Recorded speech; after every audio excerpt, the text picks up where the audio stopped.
Hi guys, welcome to my blog. I am Nashja Simbara, an Electronics Communication Engineering or ECE student in short. Today, I will discuss the poverty here in the Philippines and the persistent challenges.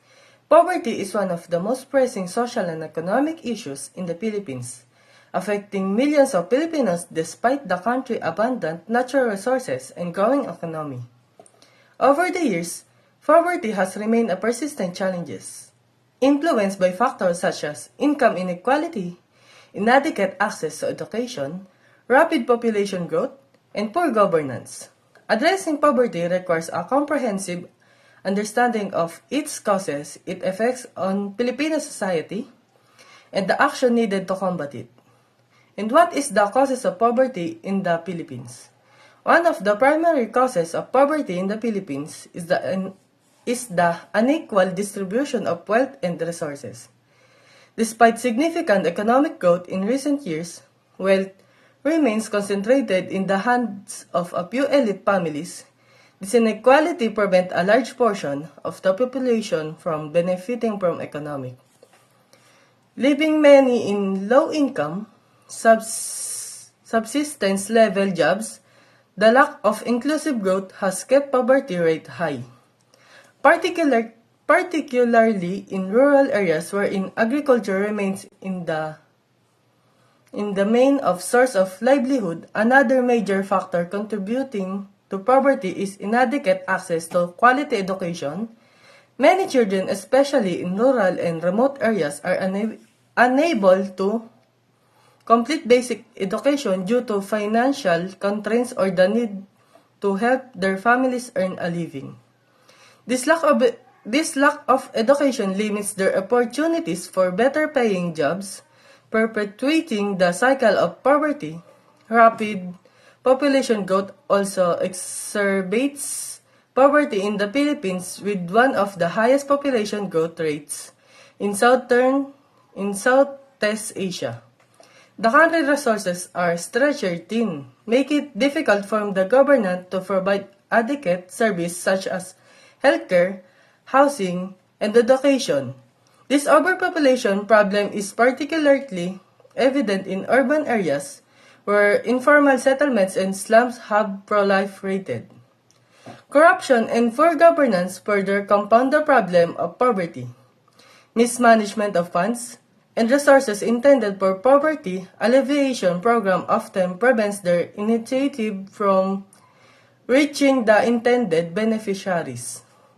Corruption also discourages foreign and local investments, which are crucial for job creation and economic development. And what is the effect of poverty? Poverty in the Philippines has far-reaching consequences that affect not only individual but also the nation's overall development. For many families, poverty means lack of access to basic necessities such as food, clean water, and healthcare.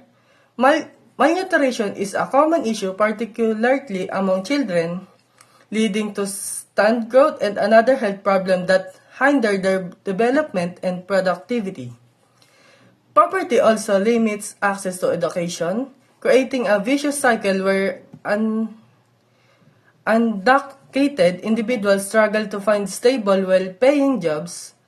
This lack of education perpetuates inequality, as those born into poor families often remain in poverty throughout their lives. Social issues such as crime and unemployment are closely linked to poverty.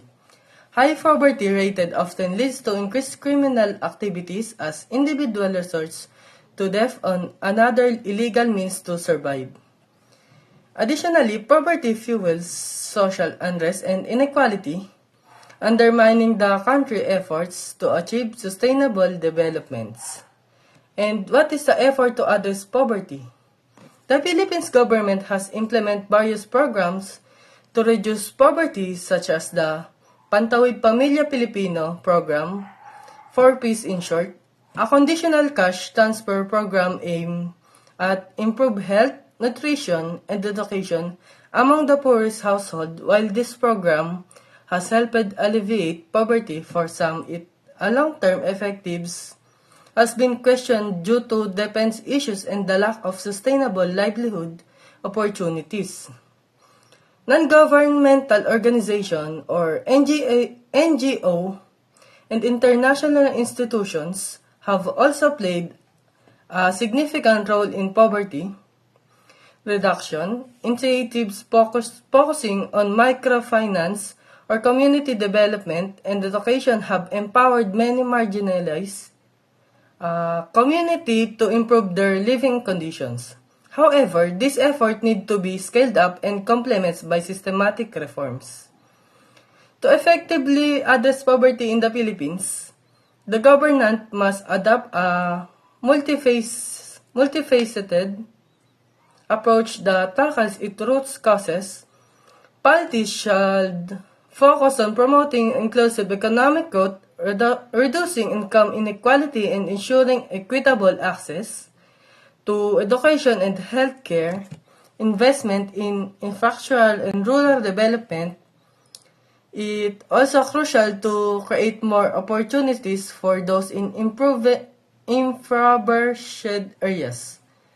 Moreover, combating corruption and improving governance are essential to ensure the resources for poverty alleviation are used efficiently, strengthening social protection program and creating job opportunities to skill development and entrepreneurship can also help lift more Filipinos out of poverty. Poverty in the Philippines is a complex issue that requires concentrated effort from the government, private sector, and civil society. While progress has been made, much more remains to be done to create a more equitable and prosperous society. By addressing the structural inequalities and systematic issues that perpetuate poverty, the Philippines can pave the way from a brightest future where every Filipino has the opportunity to thrive. And that's all. Thank you. Thank you for watching.